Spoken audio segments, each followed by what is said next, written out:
Assalamualaikum warahmatullahi wabarakatuh. Perkenalkan, nama saya Fauziah. Jadi saya ingin kembali mengerjakan tugas baca saya di bab 10 dan bab 11. Di bab 10 ini berjudul skandal prediksi. Nah, bab ini membahas tentang betapa seringnya prediksi meleset dan mengapa kita tetap saja percaya pada prediksi.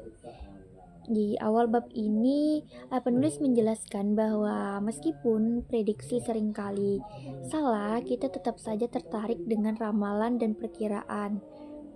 Kita seolah-olah kecanduan untuk mengetahui apa yang akan terjadi di masa depan, meskipun kita tahu bahwa prediksi itu tidak selalu akurat.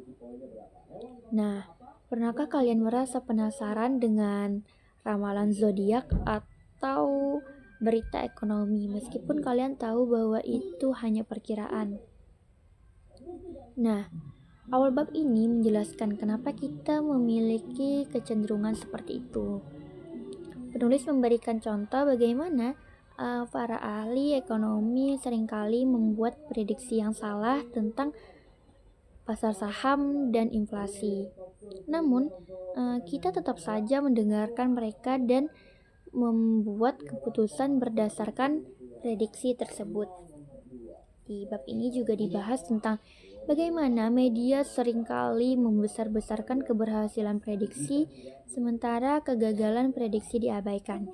Ini menciptakan ilusi bahwa prediksi itu lebih akurat daripada yang sebenarnya. Intinya, bab ini mengajak kita untuk lebih kritis terhadap prediksi dan tidak terlalu bergantung pada ramalan. Kita perlu sadar bahwa masa depan itu tidak pasti dan kita harus membuat keputusan berdasarkan informasi yang ada, bukan hanya berdasarkan perkiraan. Selanjutnya bab 11, judulnya cara mencari kotoran burung.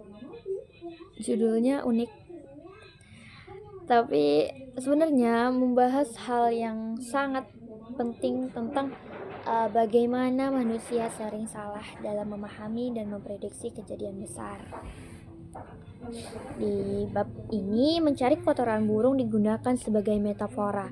Maksudnya manusia cenderung fokus pada hal-hal yang kecil yang terlihat jelas, tetapi justru melewatkan hal besar yang sebenarnya menentukan kejadian penting.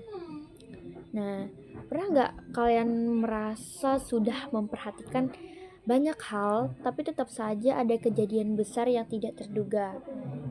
Nah, di bab ini menjelaskan kenapa itu terjadi. Penulis menggambarkan bahwa kita sering mencari bukti-bukti kecil berdasarkan pengalaman masa lalu.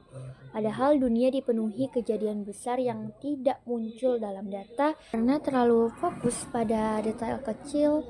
Kemampuan kita untuk melihat gambaran besar jadi terbatas.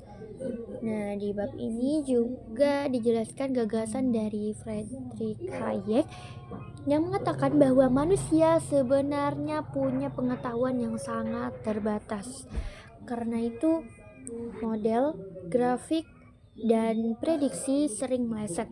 Bukan karena kita tidak berusaha, tapi karena realitas jauh lebih kompleks daripada apa yang bisa kita lihat. Nah, intinya bab ini mengingatkan bahwa kita sering sibuk mengamati kotoran burung, yaitu hal kecil dan mudah dilihat, tetapi justru kita melewatkan burungnya, yang yaitu peristiwa besar yang benar-benar penting. Nah, jadi kesimpulannya di bab 11 ini, cara mencari kotoran burung mengajarkan bahwa kita tidak boleh hanya fokus pada hal kecil yang terlihat. Kita perlu sadar bahwa banyak kejadian besar terjadi di luar sana, di luar pengamatan kita dan prediksi kita. Demikian video tugas baca saya. Terima kasih sudah menonton sampai akhir. Wassalamualaikum warahmatullahi wabarakatuh.